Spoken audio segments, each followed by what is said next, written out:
Salut tout le monde! Désolé, je pense que vous n'avez pas très bien entendu. Je voulais dire salut tout le monde. Bon, là on va parler pas de SCP mais plutôt de la fondation. Vous avez déjà fait un petit rafraîchissement de ce qu'est une fondation dans la première épisode SCP. Vous vous rappelez? Je pense. Donc là on va parler un peu plus précisément de la fondation. Alors, déjà, la fondation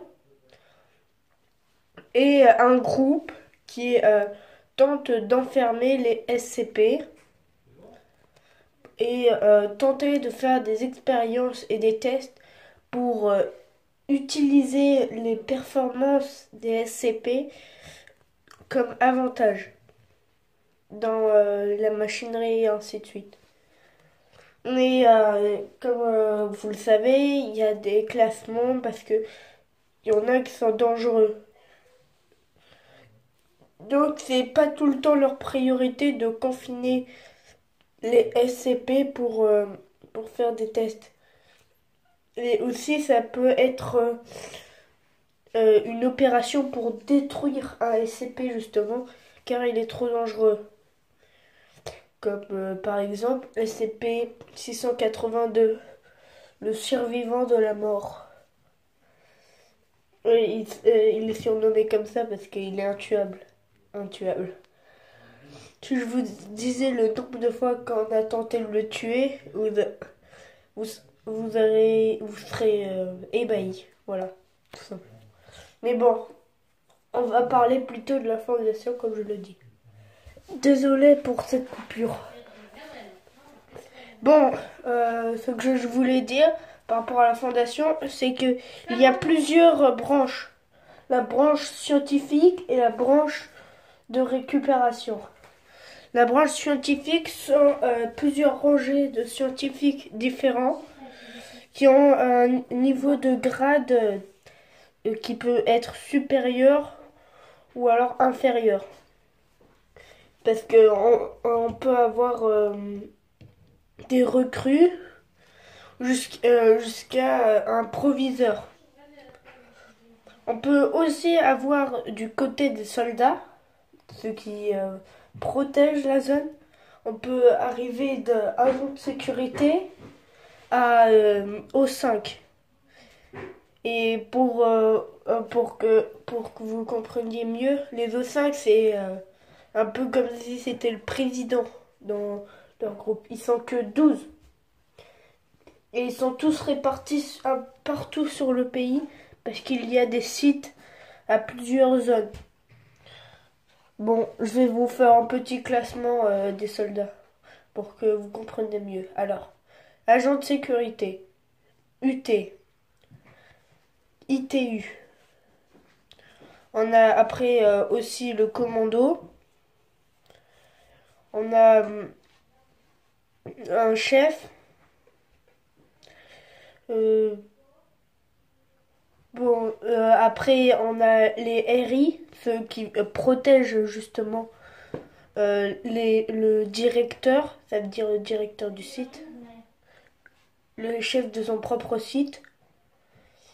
Après, on a aussi les gardiens, ceux qui protègent les O5, qui sont très puissants et très dangereux. Et à la fin, bien sûr, il reste encore quelques soldats, mais ceux-là, c'est ceux qui sont à part entière. Bon, ce qu'on peut dire surtout sur les O5, c'est qu'il y en a de tout type. Il y a un scientifique, on a même un SCP qui a réussi à devenir O5. Bon, dites-vous que c'est un bocal avec un cerveau à l'intérieur. Bon, bien sûr, on ne doit pas prononcer le numéro parce que sinon il se passe un accident de tout genre qui peut être fatal, bien sûr.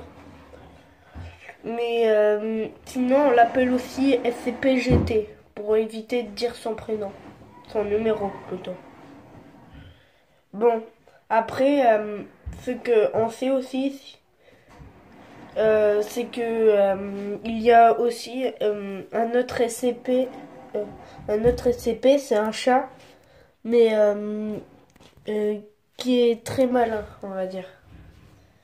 Donc il a été mis avec les SCP. Et après, il y a d'autres personnes, des gens qui sont aussi des O5 pour leur performance. Vu qu'il y en a un qui utilise carrément les SCP comme soldat.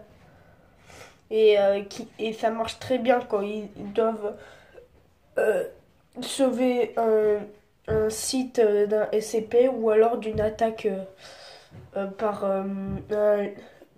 les IC. Je vais vous expliquer plus rapidement. Les IC, il vient de la CGO, qui est un groupe qui tente tout simplement de juste éliminer les SCP et pas de les garder. Et donc justement ils sont à l'inverse de la fondation. Donc ils se battent entre eux. Ils se font des guerres, ils essayent de s'attraper chacun d'un côté un SCP, tandis que la CGO tente de les détruire et que la fondation tente de les garder.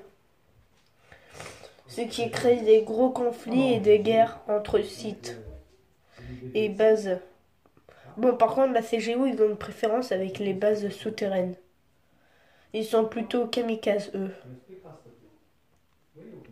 Mais bon, même si ils ont une grosse armée et ils détruisent énormément de choses, ils ont quand même de la difficulté à battre la fondation car au niveau technologie, la fondation est meilleure. Grâce bien sûr au SCP qui aide énormément à la construction de la fondation, les armées et ainsi de suite. Même qu'il y a un SCP, c'est une arme. Certes, il tire des dents, mais c'est très pointu et en plus, ça donne une maladie à chaque fois différente et variée. Bon, je pense que maintenant vous savez plus exactement ce qu'est la fondation et vous savez aussi qu'est-ce que c'est la CGO. Comme je l'ai dit, c'est une organisation qui tente d'éliminer la fondation ainsi que les SCP. Bon, merci d'avoir regardé cette vidéo. N'oubliez pas de liker et de s'abonner.